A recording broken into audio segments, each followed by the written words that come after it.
नमस्कार मित्रांनो, after marriage एक प्रेमकथा भाग 71 मध्ये आपण पाहणार आहे.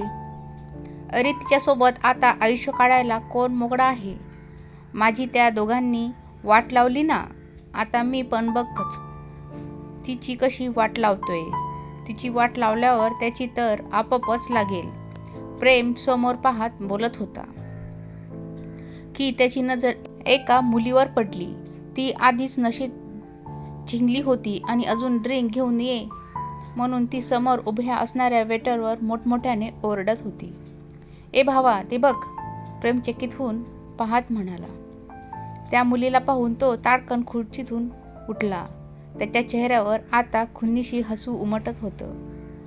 जणू काही आता त्याच्या सर्व इच्छा पूर्ण होणार होत्या. इकडे प्रवीणच्या डोक्यातून ते प्रेमचं बोलणं जात नव्हतं. त्याचा एक एक शब्द प्रवीणच्या जिव्हारी लागला. तिथल्या तिथेच त्याचं तोंड बंद केलं असतं तर तेही तो करू शकला नाही.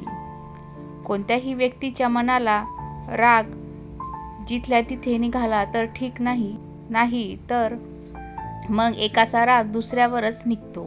फुल स्पीडमध्ये त्याची कार बंगल्याच्या गेटमधून आत आली. योगिता त्याची वाट पाहत लॅपटॉपमध्ये डोकं घालून काहीतरी काम करत बसली होती. तेवढ्यात धडाकाचा आवाज आला. तसे तिच्या काळजाचं पाणी झालं. ती लॅपटॉप बंद करून उठते तोवर बेडरूमचा आवाज धडक्कन आपटला. बेडरूमचा दरवाजा धडक्कन आपटला गेला. समोर प्रवीणचा अवतार पाहून तिच्या काळजात धस झालं. त्याने आत आल्याबरोबर शूज काढून भिरकावून दिले. कितीही उशीर झाला तरी तो असा कधी वागत नाही हे आता योगिताला पण माहीत झालं होतं. मगाशी तर फोनवर चांगला बोलत होता, अचानक याला काय झाले. ती विचार करत असतानाच तिचे लक्ष त्याच्या हाताकडे गेले. त्याच्या हातातून वाहणारे रक्त पाहून तिच्या काळजाचा ठोका चुकला. त्याच्या हातातून वाहणारे ते रक्त पाहून तिच्या काळजाचं पाणी झालं. तशी ती त्याच्या जवळ जात, प्रवीण, तुझ्या हाताला काय झाले, काय लागले, ती अडखळत म्हणाली. तसं त्याने तिच्याकडे पाहिले. त्याचे ते रागाने लालबुंद झालेले डोळे पाहून तिला धडकी भरली. त्याचा तो रुद्र अवतार पाहून तिची बोबडी वळली. प्रवीण, काय झाले, तुला तुझ्या हातातून रक्त का येते, ती अडखळत बोलत होती. फेस्टेज बॉक्स शोधायला लागली. यापूर्वी तिने त्याचा असा अवतार कधीच पाहिला नव्हता. हसत खेळत बोलणारा आज अचानक याला असे काय झाले विचार करत ती त्याच्या जवळ आली. तो मात्र शांत उभा होता. वरून शांत पण मनात मात्र वादळ उठलं होतं. माझ्या खास मैत्रिणीने याच्यावर दया खाऊन याच्याशी लग्न केले नसते तर याला भरल्या मांडवातून हात हलवत परत जावे लागले असतं. प्रेमचे ते वाक्य अजूनही त्याच्या कानात घुमत होतं. प्रवीण, बघू दे, ह्यात बँडेज करून देते म्हणत ती त्याच्या हाताला हात लावणार तोच त्याने तिचे केस दुसऱ्या हाताने घट्ट पकडले. स्टॉप इट, माझ्यावर आणखी दया दाखवू नकोस. तो तिचे केस अजून घट्ट पकडत तिच्या डोळ्यात रागाने पाहत म्हणाला. त्याचे ते आग ओकणारे डोळे पाहून तिच्या काळजाचा थरकाप उडाला. दोन्ही डोळ्यातून अश्रुधारा वाहू लागल्या. प्रवीण, सोड माझे केस. प्रवीण, दुखतंय मला, प्लीज सोड ना माझे केस, ती रडवली होऊन बोलत होती. माझ्यावर दया दाखवून तू माझ्याशी लग्न केलंस ना, का माझ्यावर दाखवलीस, तो तिच्या मानेला हिसका देऊन चेहरा नजरेसमोर घेत म्हणाला. त्याचं ते पुढचं वाक्य ऐकून ती क्षणभर स्तब्ध झाली. तो असा का बोलतोय याचा अर्थ लागत नव्हता. सांग ना, माझ्यावर दया दाखवून माझ्याशी लग्न का केलंस ना. तो तिच्या केसाची पकड अजून घट्ट करत रागाने तिच्या डोळ्यात डोळे घालून म्हणाला. प्रवीण, अरे मी तुला बघितले तरी होतं का लग्नाच्या वेळी. थोड्या वेळाने ती उसासा टाकत अडखळत म्हणाली. तशी त्याच्या हाताची पकड सैल झाली. अचानक स्वतःच्या कृत्यावर त्याला गिल्ट फील झालं. त्याने तिचे केस सोडून पाठमोरा फिरला. योगिता, आय एम सॉरी, तो भरलेल्या स्वरात म्हणाला.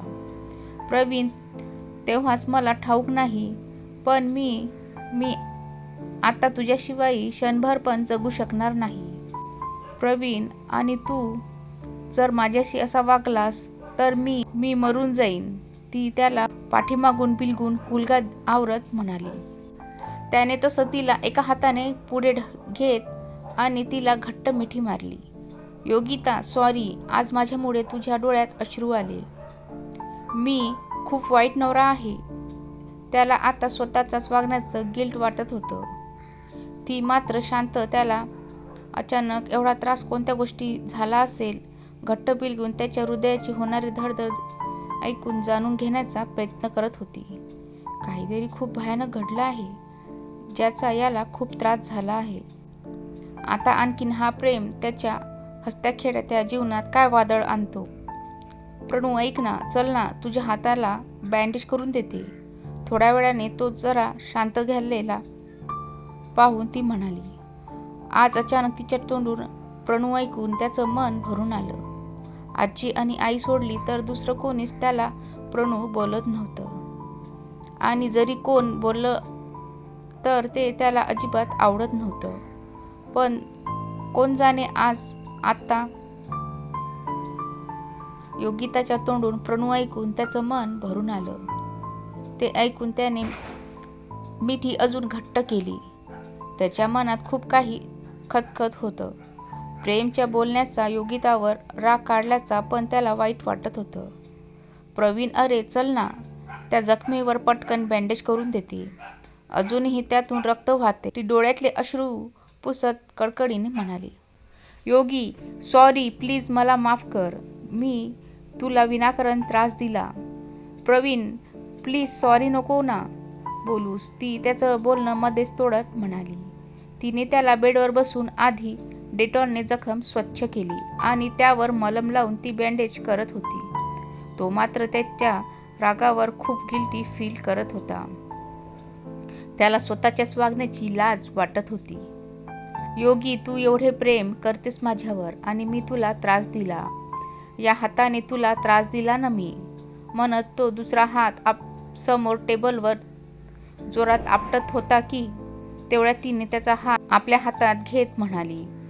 प्रवीण, प्लीज स्वतःला त्रास नको रे करून घेऊस, ती डोळ्यातले अश्रू पुसत म्हणाली. त्यानंतर ती त्याच्यासाठी पाणी घेऊन आली. प्रवीण, तुझ्यासाठी कॉफी बनवून आणू का? ती त्याच्या पुढे ग्लास धरत. नको, तो तिच्या हातून पाण्याचा ग्लास घेत म्हणाला. त्यानंतर ती त्याच्या बाजूला येऊन बसली. त्याच्याशी बोलण्याला कुठून तरी कशी सुरुवात करावी ते तिला पण आता समजत नव्हते. त्याचा तो मागचा अँग्री लूक आठवून अजूनही तिचं काळीज कापत होतं. प्रवीण, येथे माझ्या मांडीवर डोकं ठेवून जरा पड, तुला बरं वाटेल, ती त्याला जवळ घेत म्हणाली. थोड्या वेळाने तो पण तिच्या मांडीवर डोकं ठेवून पडला. प्रवीण, बोल ना, काय झाले? ती त्याच्या केसातून हळूवार हात फिरवत त्याच्या बोलता करण्याचा प्रयत्न करत होती. तो मात्र अजूनही शांत होता. झालेल्या गोष्टीवर विचार करत होता. प्रेमचा एक एक शब्द त्याच्या काळजावर घाव करून गेला होता. प्रवीण, मला ठाऊक आहे तू आज बाहेर गेला होतास. तिकडे नक्की काहीतरी भयंकर घडले आहे आणि ते जे काही आहे त्याच्याशी माझा संबंध आहे, कारण छोट्याशा गोष्टीहून तू कधीच एवढा चिडणार नाहीस. प्लीज सांग ना मला, ती त्याचा हात हातात घेत कडकडीने म्हणाली. योगिता, खूप कमी दिवसात तू मला किती ओळखायला लागलीस ग. खूप प्रेम करतेस ना माझ्यावर? तो तिच्या डोळ्यात पाहत ती डोळ्यांनी हो म्हणाली. बोल ना राजा, काय झालं? तिचा आवाज कातर झाला. नक्की काय झाले तिकडे ते ऐकण्यासाठी आता तिचे प्राण कंठाशी आले होते. आता तो बऱ्यापैकी नॉर्मल झाला होता. अजूनही ती त्याच्या केसातून मायेने हात फिरवत होती. त्यानंतर थोडा रिलॅक्स झाल्यावर त्याने तिकडे घडलेली सर्व हकीकत सांगितली. काय? प्रेम? आता मात्र तिला राग, अश्रू आणि प्रवीणबद्दलचे खूप सारं प्रेम, सर्व भावना एकसाथ तिच्या मनात उचडून आल्या. तिला आता या क्षणी रिॲक्ट होता येत नव्हतं. डोळ्यातून फक्त अश्रू वाहत होते. तिचे अश्रू पाहून त्याच्यातही डोळ्याच्या कळ्या ओल्या झाल्या. दोघे पण एकमेकांच्या मिठीत घेऊन एकमेकांना शांत करत होते. नाही प्रवीण, असं रडत बसायचं नाही. त्या प्रेमला ना आता चांगलाच धडा शिकवायचा, योगिता म्हणाली. त्याला जर आता स्वतःचे हातपाय धडे ठेवायचे असतील तर त्याने माझ्या नजरेच्या टप्प्यात नाही आलेलं त्याच्यासाठीच ठीक राहील. तो जर आता का मला कुठेतरी बाहेर भेटला ना तर त्याचे काही होईल ते वेळच ठरवेल.